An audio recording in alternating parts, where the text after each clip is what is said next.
Magandang umaga mga kahuan, narito na ang Pag-asa Weather Update today. Patuloy pa rin pong umiihip ang mahinang habagat or southwest monsoon dito sa western sections na lamang po ng Luzon and Visayas at aasahan lamang po yung mga pulupulong mga pag-ulan or pagkidlat pagkulog sa natitirang bahagi ng ating bansa. Meron tayong mga cloud clusters na minomonitor po sa ngayon sa may West Philippine Sea at maging dito rin po sa may labas ng Philippine Area of Responsibility po sa labas ng area of responsibility natin sa silangan po ng Mindanao.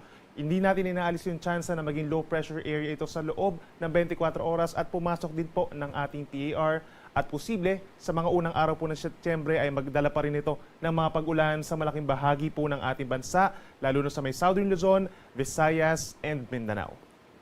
At para naman sa magiging lagay ng ating panahon sa susunod pa na 4 na araw, inuulit natin sa loob po ng 24 oras ay posibleng pumasok itong cloud clusters sa ating area of responsibility at maging isang low pressure area. At pagpasok nito ng PAR ay posibleng kumilos pahilagang kanluran habang nandito sa may karagatan sa may Philippine Sea at mananatiling malayo pa naman po sa ating kalupaan. Subalit nandyan yung epekto ng trough or yung extension ng nabanggit natin na weather disturbance plus posibleng maka-impluwensya din ito sa paghatak ng southwest monsoon or habagat dito sa mga area sa kabilang banda ng ating bansa.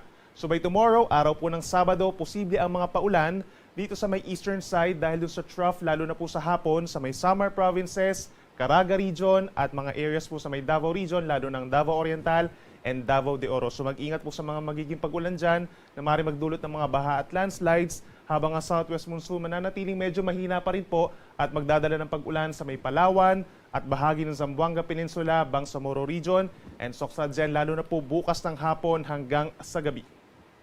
Then pagsapit naman po ng mga unang araw ng Setyembre, that's Sunday hanggang sa Tuesday, mas maraming lugar po ang magkakaroon ng mga pag-ulan, epekto ng pinagsamang southwest monsoon plus the effect of the low pressure area habang unti-unting kumikilos paangat sa may eastern portions of Bicol region at eastern Visayas. So may mga areas kagaya na lamang dito sa may Mimaropa, Bicol region, malaking bahagi ng Visayas, Zamboanga Peninsula, Northern Mindanao and Caraga region ang magiging maulan pagsapit po ng Sunday hanggang sa Tuesday. So minsan malalakas ang mga pag-ulan na ito, kaya't mag-ingat po sa mga posibleng pagbaha at pagguho ng lupa at laging magantabay sa ating mga updates dahil possible tayo mag-raise ng mga heavy rainfall warnings and rainfall advisories. Pagsapit naman ng Monday ng hapon hanggang sa Tuesday, mataas na rin po ang tsansa ng mga pag-ulan dito sa Calabarzon at maging dito rin po sa Metro Manila at ilang pambahagi ng Central Luzon, lalo na sa may Zambales and Bataan.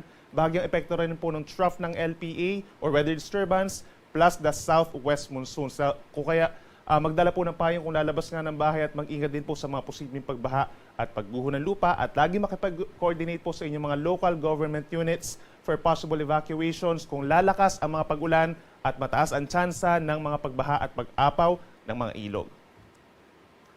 Ngayong araw po, asahan pa rin ang mga pag-ulan sa may western sections ng Luzon, kabilang na dyan ang Zambales, Bataan, and Occidental Mindoro dahil pa rin yan sa southwest monsoon or habagat.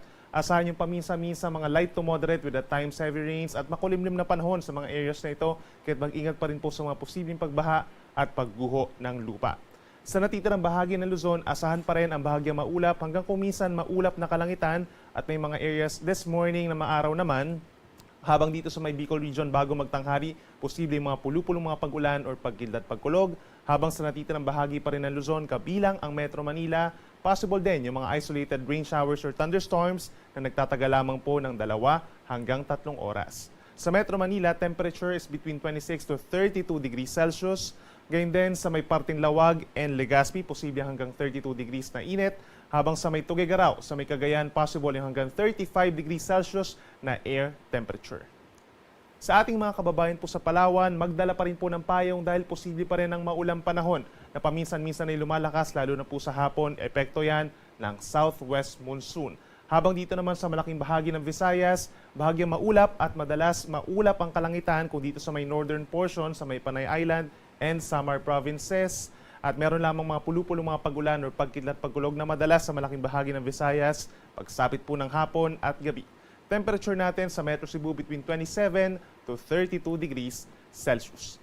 At panghuli sa ating mga kababayan po sa Mindanao, asahan din ang minsang maaraw na kalangitan sa umaga hanggang sa tanghali.